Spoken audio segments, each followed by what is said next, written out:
Yay, we're live. Okay. Okay. So you can see if I think you have to go to the Battle Ready Wives page and share it that way. So let me go to the Okay. page. It's delayed. I'm gonna have to scoot down on my couch. All right. All right, there we go. I'm gonna click on it. See if I think you have to go to the Battle Ready Wives page and share it that way. Scoot down on my couch.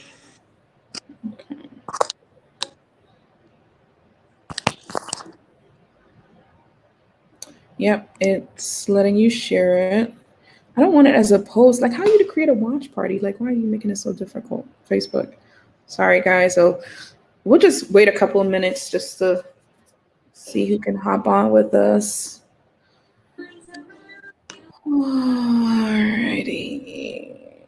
I just shared it to my timeline.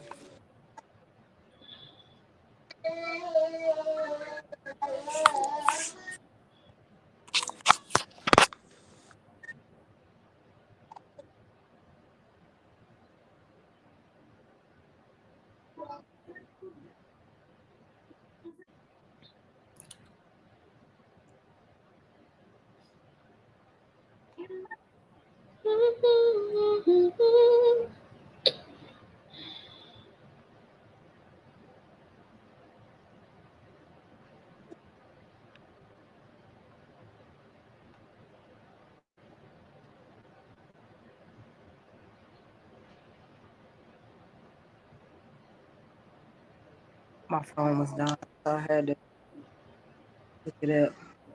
Okay, here. Will they be able to see us comment? Um, I can see people commenting, but if they don't register with the StreamYard, I can't tell who it is. It just shows as thing.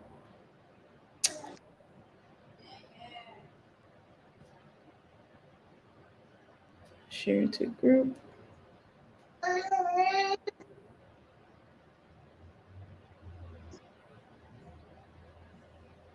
Hey, hey, Maya, how are you and the family? Been such a long time. Um, yeah. So, did you share it to the Girl Talks group? I shared it to my page, but I can do it. No, I can. I already did, just in case of. Okay, I, good. 'Cause I'm on two devices and I gotta hold it you're fine. because I don't have my tripod. I don't know where it is. You're good. Okay. So we can. What time is it? 608. Great. Awesome. Awesome. Hey, everybody. Why aren't our names showing? It's just always something. Bless the Lord. Hello, hello. Today we're going to be doing some Let's Talk today. We're going to be talking about marriages. Super excited. This is just, us just chatting about really about life and different issues that, we as women, we deal with. You Right. know, I just put a comment. That's okay. That's okay. But thank you for popping in and saying, hey. uh, but share it to any battle ready wives that you do know of, though. Love you. And yeah, so we're just going to be chatting about marriages. If this is the first time that you're seeing any one of our lives, I have my ministry is called Battle Ready Wives, and it's really for women, married and single. Really, the whole heart and the purpose of it is really preparing ourselves to basically partner with God to fight for our marriages. And so, one of the things that was on my heart is for us to be able to talk about those hard issues that a lot of times people just don't talk about it. And a lot of wives, women in general too, they are suffering with things, especially within their marriage. There's challenges that they're suffering with, and no one is really talking about it. So the enemy keeps you on an island by yourself, thinking you're the only one that's struggling with these things. And the reality is, it's it's not, because, you know, he comes at us all different types of ways, sometimes very similar, sometimes very differently. But the fact of the matter is, you know, marriages are being attacked. And so it's better for us to come together as a community to be able to fight back. And that's what Battle Ready Wives is. And so, like, maybe once a week or however I'm led, you know, we'll just kind of hop in and talk about some issues. Last week we talked about, you know, lies that we believe, and we need actually a part 2 of that, because the enemy deceives us with a lot of lies and that we believe as truth. And, you know, the best way for us to come back at the enemy is to expose his lies and, you know, start believing in truth. So today we'll be talking with Nora Brown from Girl Talk. So I'll let her kind of like hop in and just share whatever is on her heart to share. Hey, everybody. As Abigail said, I am Nora. I'm Nora Brown from Girl Talk. I'm a founder of Girl Talk, Inc. It's a ministry basically geared toward women to talk and chit chat about all types of topics, all types of subjects, anything that we go through as women. Today's subject is about marriage. I've been married for about almost 2 years. And so I'm not seasoned as much as some people. I could consider myself a newlywed, but I definitely have a lot of info about it, and just the whole idea of marriage, and even a little bit of motherhood mixed in there. That's my daughter in the background. But happy to be here, ladies. I'm excited to share with you guys my ideas and thoughts on a biblical marriage and my experience, and like how the Bible relates to that, and how we as godly women, and even if we're on the fence about it and we're not godly women and we don't really know the faith, that you'll be enlightened by some of the things me and Abigail will talk about tonight. I just don't want to make I want to make this plain to everybody that no one is left out. Even if you're struggling with the faith, or you're away from the faith, or you're in there and you're kind of confused, hopefully something we say tonight will spark you to get you back on track. And if you've been in this thing a long time, hopefully this will remind you of some things to get you back on track. So yeah, good, awesome. And so there was a post that was posted in the group maybe a couple of weeks ago, or more than a couple of weeks ago, because we couldn't find it. But basically it was about someone just kind of commenting on how come marriages aren't lasting like how they used to, you know, back in the day. Like I think they even mentioned like their grandparents' marriages and stuff like that. And I was like, yeah. And it was one that really charged the conversation, and the conversation was good, and a lot of people had like good reasons why, you know, marriages don't last like the way they used to before. Excuse me. And my thing was not necessarily to come in and say, well, oh, y'all are wrong and this is why. No, it's more so to like, I think that conversation is like a very broad conversation, and we kind of have to be mindful of how we are looking at things. And so one of the things too is like when you look at, you know, the marriages back then, they had a specific commitment and value to marriage that you do not see a lot now in this generation. Exactly. And then also and there was a positive and a negative to that, because also what you were seeing was women being in these marriages and they were horrible. Exactly. All for the sake of staying in marriage, you know. And I'm really not one, you know, I don't like divorce. I don't like divorce. However, I really do understand and see that there are some circumstances and situations whereas it is what it is, you know. But so there's not me to like, you know, I don't support divorce. I really feel like a lot of times it's like the last option. Like, you know, there's no other option. I feel like there's other things that we can do before we kind of like get to that point. But really, it should be more on a case by case basis. It can't be like a blanket thing to say, oh, okay, well, this is for everybody. It doesn't necessarily work like that, because there's some different scenarios. But even in those marriages in the past, you know, you see some of them, they're still together, you know, and granted, some of them were probably healthy marriages, not taken away from that. But the sad thing is what I've just seen is a lot of people where they automatically hear like, you know, 20 plus years married, and they're like, oh, goals. And I'm like, that's not anymore, because now I kind of like look at it a little deeper before I say I want goals, you know, not really. And I'm not like throwing shade at their marriage or anything like that. But Will and Jada was one of them, whereas everyone was like, oh, goals, because they saw numbers And they were like, yeah, and everyone was just idolizing this marriage. And then now we're like, huh. Yeah, I was thinking Yeah. as you were talking about that. I'm like, the first people that came to my mind was Will and Jay. And I remember when we were doing the relationship goals book club, and the one of the questions was, what long lasting couple do you look up to as an example? And I use biblical couple, and then I use like a kind of like a worldly or a secular couple, and I actually use Will and Jada for an example of a good marriage that I felt like time through the celebrity, all the fame and all the fortune. I felt like they had like kept it together. I know that it wasn't peaches and cream, but I didn't know she was like doing that. I'm like, wow, this really kind of burst my bubble. And even coming from a married person who knows that marriage is not everything not go, I still like have an idea of a fairy tale in my head. And I think watching Table Talk really brought that out for me, because I'm steady talking to women about like, okay, y'all be careful. Like, y'all need to really think about marriage as more of a beginning and not an end. Because a lot of people fight their whole life to be married. They looking for the perfect guy. And then when they finally get married, they think, okay, now I can stop working. This is the end of all ends. I'm good. I got me a good man. He's not going to leave me. Like, I did it right. My family going to be proud. Whatever reasons you have for doing it, you feel like a stamp of approval or your completion. But really, it's the beginning. So me going into this, knowing this, already having the facts, I still would idolize couples, because I would see my marriage as something that wasn't perfect, and I would look to others like, oh, I wish my marriage was more like that. Because when I was single, I was like, oh, I want to be like that. Now when I got married, I was like, oh, I wish my marriage was more like that. And I didn't even realize I was doing that. But when that Red Table Talk came out, I was like, what? Like, oh my God, how disappointing, Jada. Why would you do this? Like, and I had to realize that human just like all of us. You know what I'm saying? At the end of the day, she makes mistakes. She's redeemed. I mean, she has the same God that we have. We all fall short of the glory, and for me to just say anything about her would be wrong. You know what I'm saying? I don't know what her struggles was. I've been to a place where I'm like just ready to throw in the towel, and maybe hers was her outward. You know what I mean?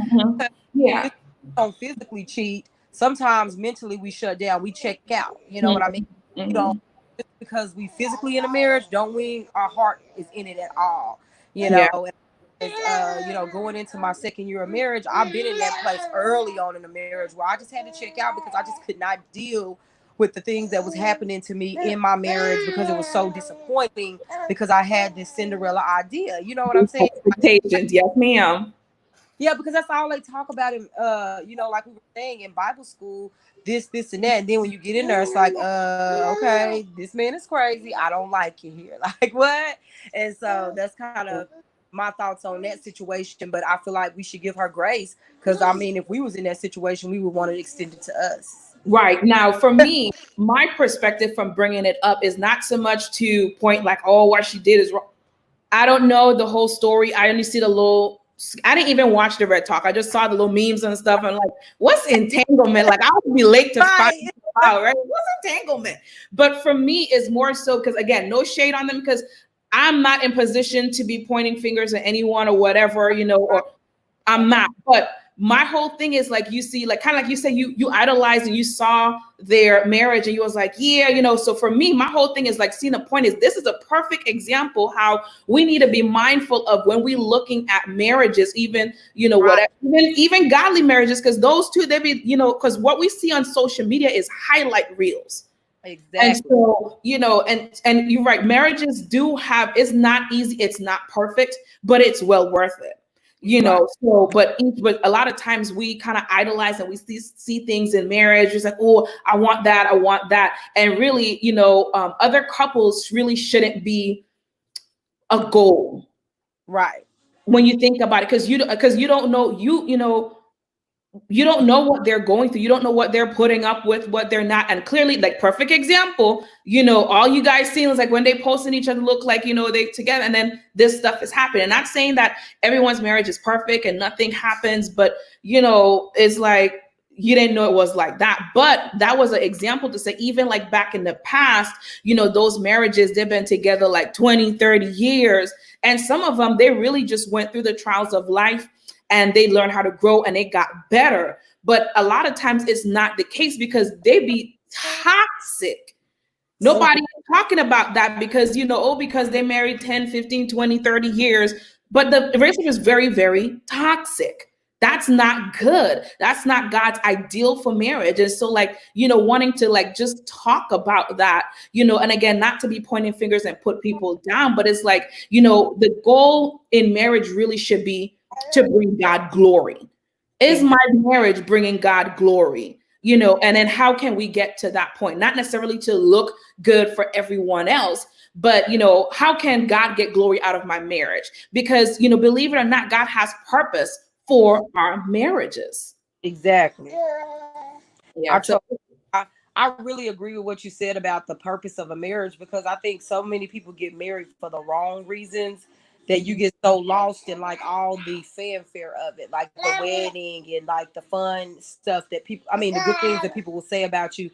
Sometimes it might be a financial decision, like, oh, we put our money together, we can build a dynasty, or that kind of mindset. Oh, he's in her car, and you see people with the nice houses and they'll take pictures of that, but in that house is total chaos or whatever. You know what I mean? Like a lot of times we prepare for the wedding, but we don't prepare for the marriage, or we prepare for the life, except as in materialistic things, but we don't prepare for the emotional side, in the mental side, or the spiritual side that comes along with being married. Because to me, your spouse is the most crucial decision you can ever make.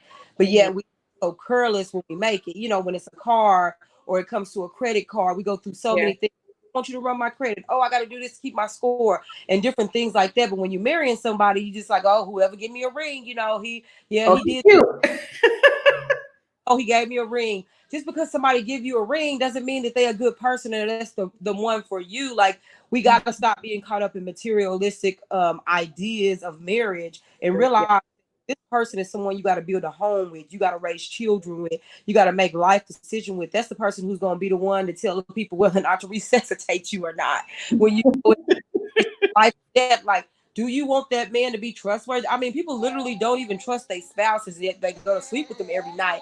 And it's just so crazy how we get ourselves into that situation. And it comes, for me, I feel like it comes a lot from approval. It starts way before the marriage, because we get into this society, we want people to approve of our lives.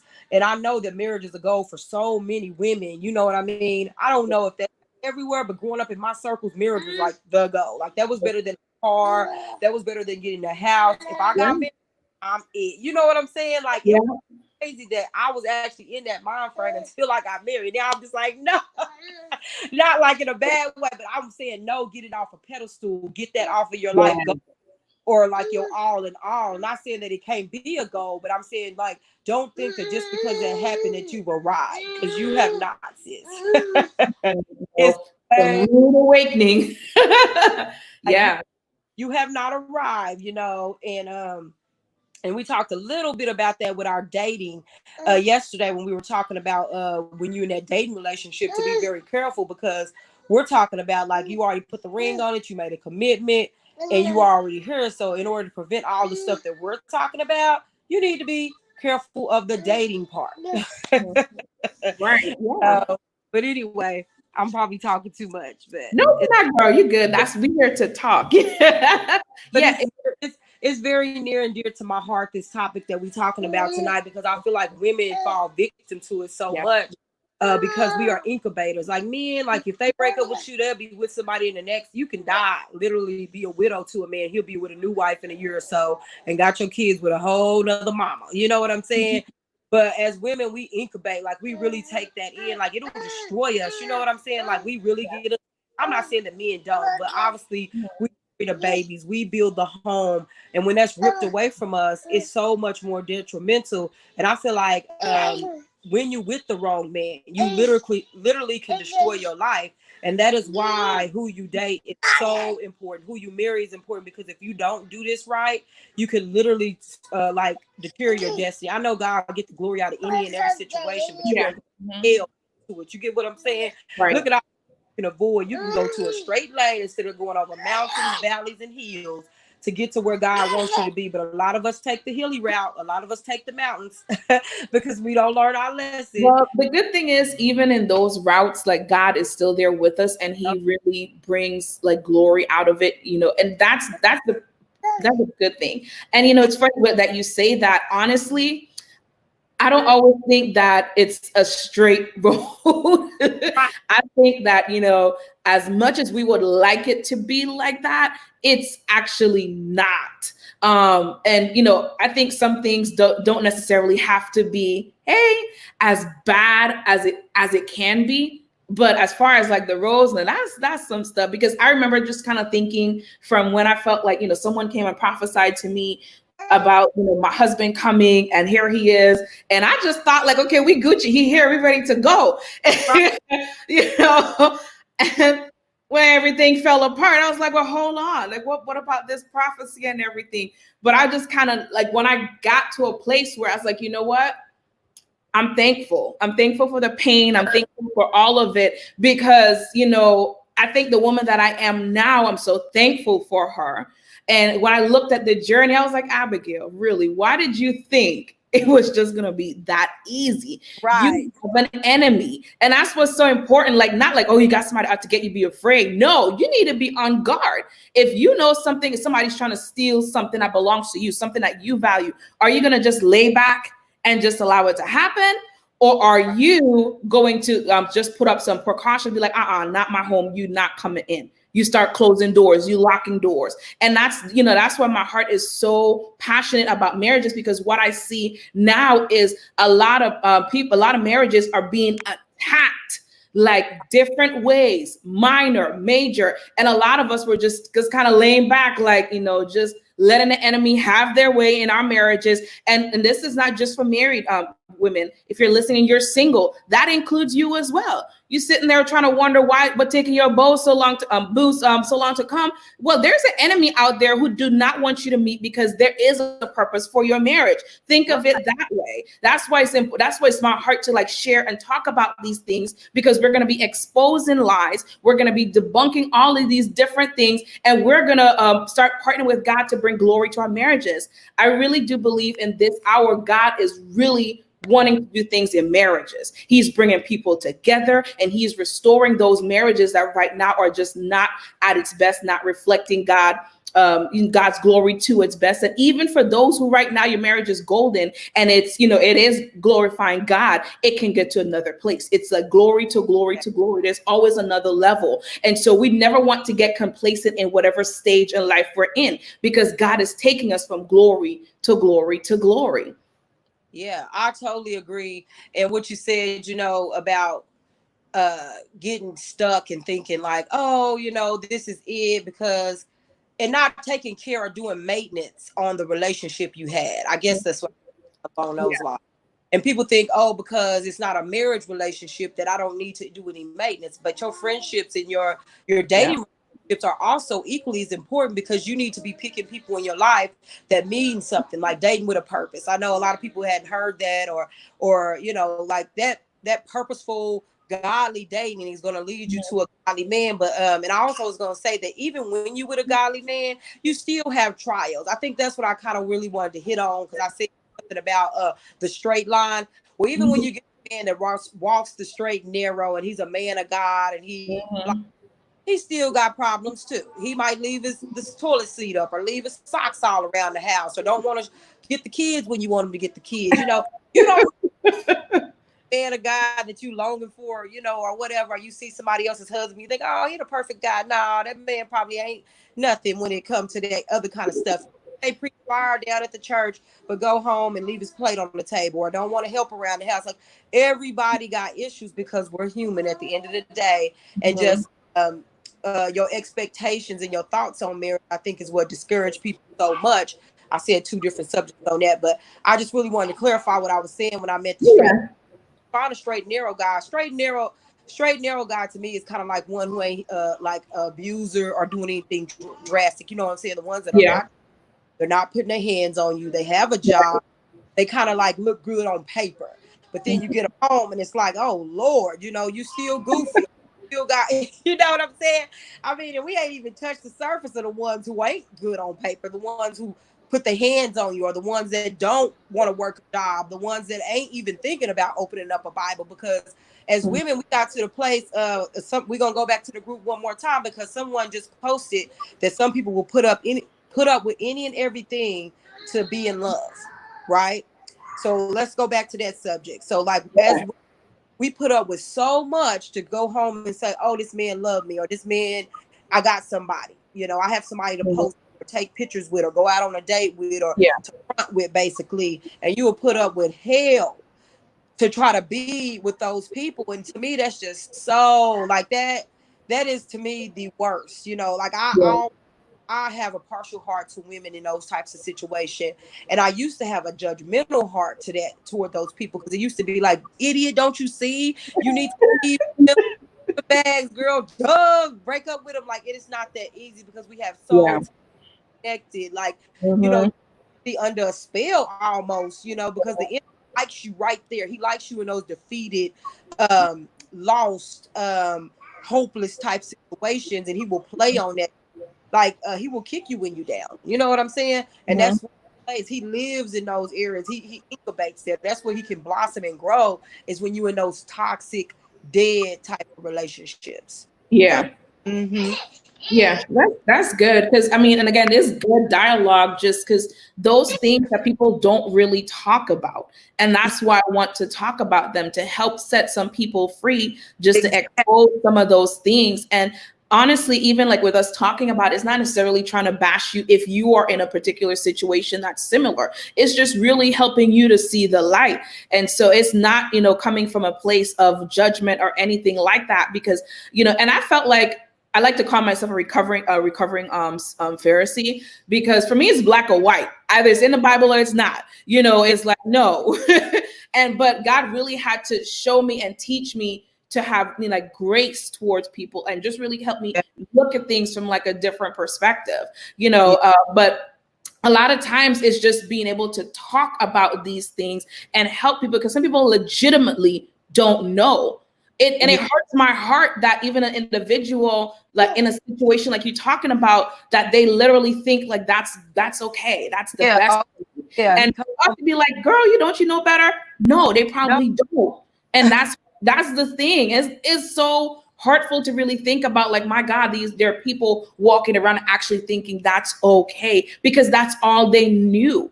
See, a lot of times we have to kind of factor in our different backgrounds and certain things that, you know, that was allowed by our family members. There's a lot of things to factor in. And so really the key thing for me is to help to expose those lies, and to help individuals to really come into knowing and understanding their identity. Is so important. I love when you talk about identity, because it's so good, you know, because I know the last 3 times we talk, when you talk about identity, I know you probably feel like you're going off on a tangent, but to me it's wonderful, because it's what people need to know, because that's where it all begins. They don't know who they are as women. We don't know our words. And I'm not gonna say they, because I've been in a situation where I didn't realize I'm not gonna get up and be like, oh, I girl, yes, you know. No, I dated some duds. Like I told y'all about it in the little relationship goals book club. You know what I mean? Show to the Applebee's on the bike. Like what? Like, that's embarrassing. Like, are you serious? And didn't want to pay for nothing. Like, I've been in those situations too many times, and I had to really step back and say, God, why am I attracting the men who want me to pay for everything? Because I'm a giver, you know what I'm saying? So men take advantage of that when they say, oh, she's showing out money, let me get some. And they don't want to pay for nothing. So I kept attracting men who wanted to use me for my money, my car. And I talk a lot about that, because I've been in that situation. Like, I'm not making this up. Like, I've been in a situation where people wanted to borrow my car, or they wanted to ask me to pay their phone bill and stuff like that. And like, of course I never did it, but like the fact that you thought that was me, and I kept attracting that kind of man. And like, at some points when I was really younger, I would think that, oh, that's okay, because this is my boyfriend, I can pay for this or that, thinking I'm doing them a favor, or they're gonna like me more because I helped them out this way. Right. I was in a situation, they would do it before me, but I never got a chance to be broke with it. You know what I mean? Hard times, because they wasn't worth nothing for me to even stick around for them to get to the point where they would even see me be in a real type situation. But I'm not coming up with this off the top of my head. This is really real. Like, I've been in those situations, so I know that the women don't know, or even if they don't know, they feel like they don't have the strength to overcome that or get out of that, or it's no other option. You know what I mean? Yeah. And sometimes I do feel like I do kind of go off on a tangent. But if anyone knows me, some of the main things I'll always talk about is gonna be identity. The next thing is I'm gonna talk about love a lot. And the next thing I'm gonna talk about authority. Those are like my three. If you know me if anyone can attest to knowing me right now, you already know me. Like, I always love that. My favorite scripture is, 1 Corinthians. My favorite scripture. What is it? 13:48. Like, I have it recited so many different ways, meditate on it. But for me, like, identity, just know it. Because for me, it's like, as I am set free, I want to set as many people free as possible. Just as many people free. Like I'm not playing games. Like, I want to expose the lies. I want to talk about these topics because I want to help people. I don't even want anyone to have to go through the things that I've went through. I feel like some of the things I've went through, I had to go through it so someone else will not have to go through what I went through. And I just really enjoy talking about these things and bouncing back ideas with friends about these things. But here's one thing I want to when I talk about, is kind of go back to our original topic with the marriage then and now. What is something that you would say from like marriages from like in the older sorry if anyone's offended, older generations or the more past generations that you kind of see from their marriage that you wish that we would continue to carry over into the more newer marriage, like in this generation? I wish that people would understand that women are more of the home and caregiver, and give them the option. You know what I'm saying? I'm not saying that we need to go back to the old days and women need to stay home and be barefooted and just have children. But I want men to realize that needs to still be an option for a woman if she wants to stay home and be with her children without the pressure. I do realize that the economy that we live in, it may be hard for people to do that. But as a husband, I feel like we should try to do whatever we can to try to make sure that the woman is taken care of in that motherly role, and stop doing split down the middle type of idea, because that more feels like a roommate to me. Does that make sense? Yeah. I'm not, because a lot of couples do that. I would say, like, for me personally, I didn't have to experience that as much because I am in a situation where I'm like a stay-at-home mom and I had that option. But I know it's a lot of ladies who don't have that option. But if you are in a marriage and it is a woman, you need to understand that woman is not just working one job. If she's going to work and then coming home and doing kids, that's two jobs. You know what I'm saying? Full-time jobs. That's a lot on people, and that destroys marriages, because I've been talking to some moms, married moms, and they all been saying the same thing. I wish I didn't have to do both of these things. I wish I could stay home with the babies. I wish I could see my kids more, or I wish I had the option. Like, if I want to go to work, I want to go. But if I want to stay home with my kids, I will stay. I'm just saying, like, men need to realize that women need that option. And it's not just because we're being lazy or we want to hang out. It's because it's hard. Yeah.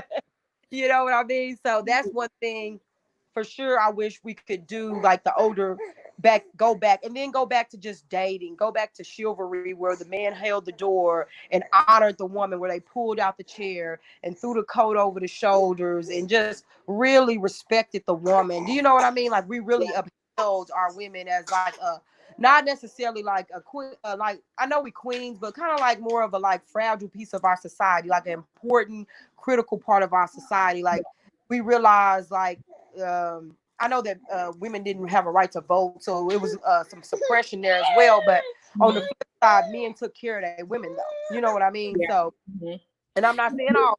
The good part about it is, as far as those roles where the husband take care of the home, and the part where the women are the homemakers.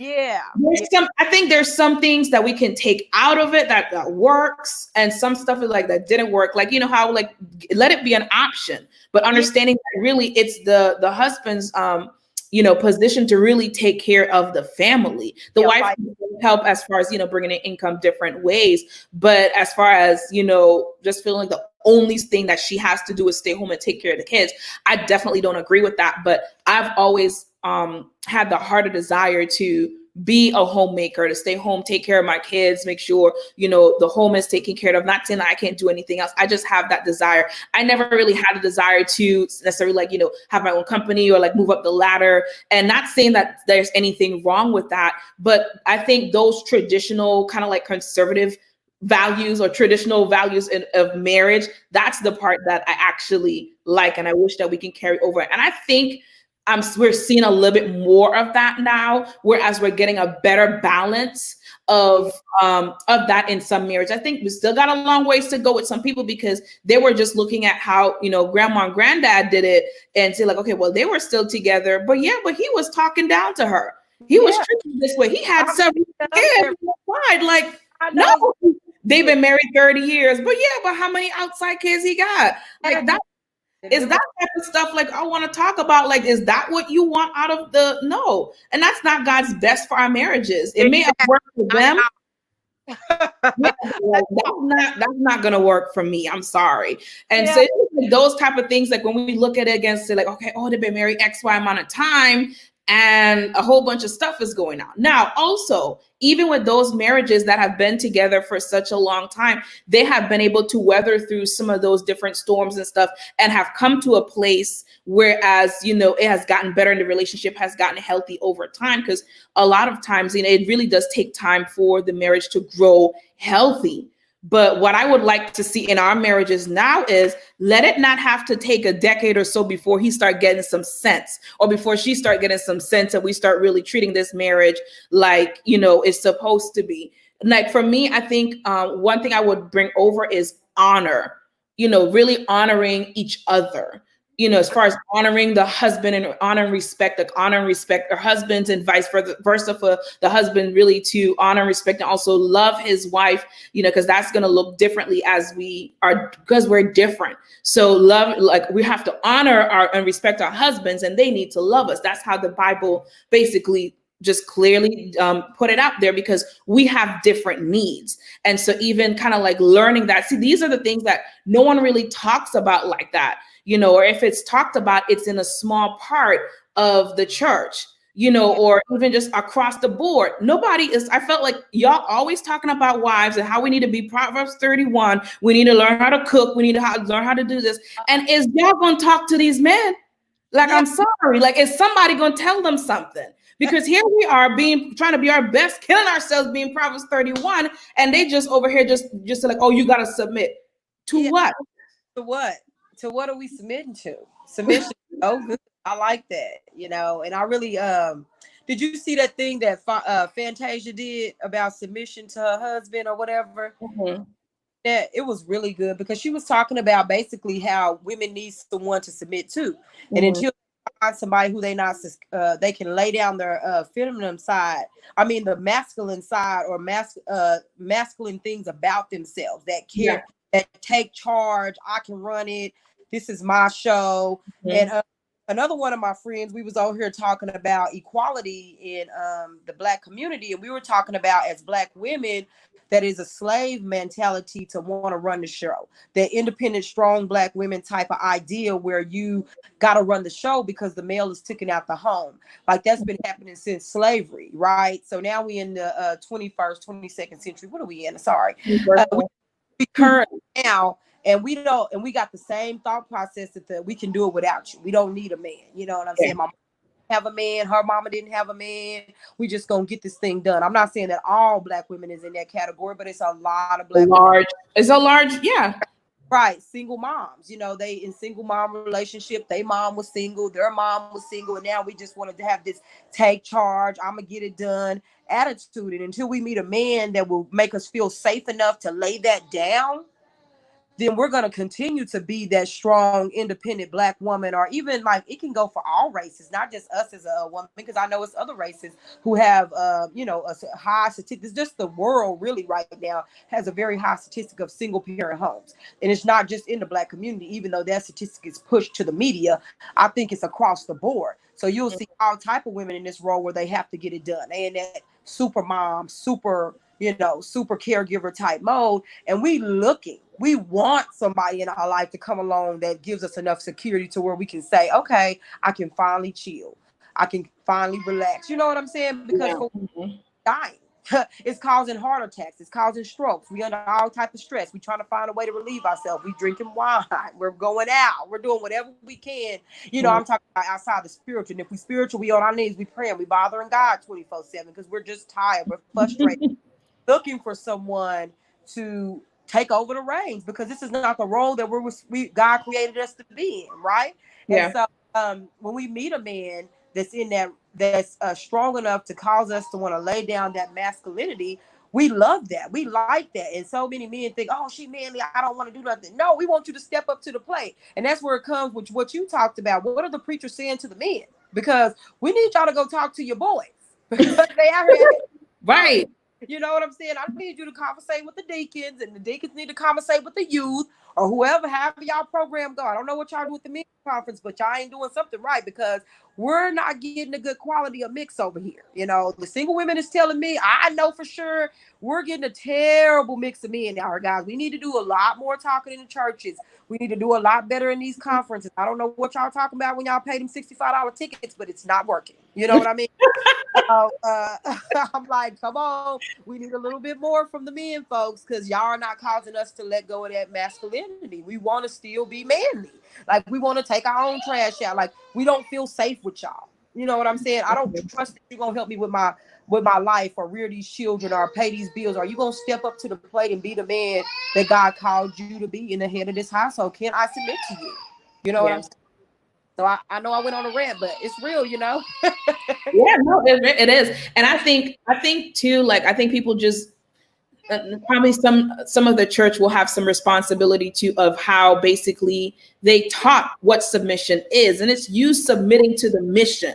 Right. It's not like you're like, just like putting yourself down, allowing yourself to be walked over. It's like, no, you have there's a mission and you're submitting yourself to the mission. But a lot of times that is harder if the husbands are not really in their positions correctly, and that just opens up a whole nother can of worms of different reasons and why we can go into that, but we won't do that today. That'll be a whole other talk, Abigail, about submission. Oh my God, we could go on forever. I really can go on forever about submission, but I feel like it's my call, my mandate to help women to be the best wives that we can be. And again, this is not just for women who are married. If you're single, you are he that finds a wife. So you have to see yourself as a wife from right now before he even finds you. So when he finds you, he finds a wife, not a girlfriend. He finds a wife. And so, it's just really just being able to help women, and let's just talk about these things and let's get to the root of these things. So a lot of times the issues and the problems that we have, they are rooted in some inner healing issues that nobody wants to talk about, but we're going to talk about them. We're going to talk about them. Like, I'm super excited because I have a certification course coming up that I'll be, getting trained in the inner healing and deliverance, because we need more of it in the church, honey. We ain't playing. Like, I am coming for everybody. Like, I'm coming to set captives free. I am playing no games with nobody. Like, and he can come at me all he want, because it's done to the point, like, you ain't tired. Because, like, I be down, but I get back up. Right. Greater is he that's within me than he that's in this world. So if you want to keep doing this, we got all day. Let's do it. Because I ain't afraid no more. I'm not even afraid to be bold and say the things that I say, because you can come at me as hard as you want. And I'll be like, all right, like, I might cry. I might be down for a couple of days, weeks, whatever. But I'll get back up. Trust and believe, because I know who I am. I know what I'm called to do. And I came to set captives free. And that's what we're about to do with Battle Ready Wives.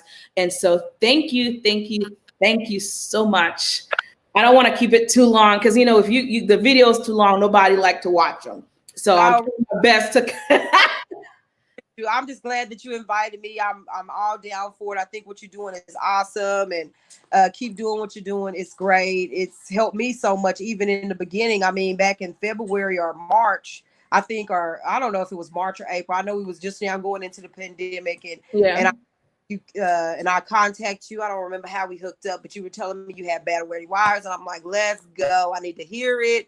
I heard your first message. I heard a YouTube video before you even went public, and it was awesome. And I said, I think that people need to hear more. What you're doing is awesome, and I still have not moved from that place. I think what you're doing is great. So keep up the great work, and I'll be on from. I appreciate your support. I love getting like different perspective on things. And so I just like for us to talk and chat and just really, so I think I'll be like recruiting more people. So if you're listening to this and you want to chat about a topic that I haven't covered, or you just want to for us to catch up on something, please reach out. Let me know, because I will be happy to do it. Let's talk. Let's talk about some things. Let's set people free. Because I think the more that we share like stuff, you don't have to share all your business, but sometimes when you just share like some of the stuff that you've been through or that you're going through, and when another person realizes, well, dang, you too, the same thing. And so it's like, it kind of helps you knowing that, you know what, someone understands, even if they don't know exactly what you're going through, you can identify when someone kind of understands what you're going through, and that helps you so much. It does. So, ladies, thank you for, if y'all all, someone, any of you was on for the whole time, thank you for tuning in to Let's Talk. I can't wait. I don't even know when we're going to do a next one. I don't know, maybe, if you want to do something next week, let me know. So, I said I sure will let you know, and I appreciate again for you having me on your live chat. Absolutely. And then we have one next week too for in your group, right? The Girl Talk. Next week we're doing you doing one with me next week on marriage, right? Marriage, yeah. So we'll be talking about marriage some more in the Girl Talk group. If you have not joined it yet, go over there. It's a really good group for support for women. And so, thank you, Nora, again. You can hold on. You don't have to hang up yet. I'm just going to end the broadcast. All right. I love you, ladies. Thank you so much. If you haven't, check out the website, battlereadywives.org. Join our private group if you want to be more in a community where we're there to pray for each other. Right now, we're actually doing a Bible study plan on YouVersion Bible app. So all that information is on there as well. Thank you. Guys, have a great day. Bye.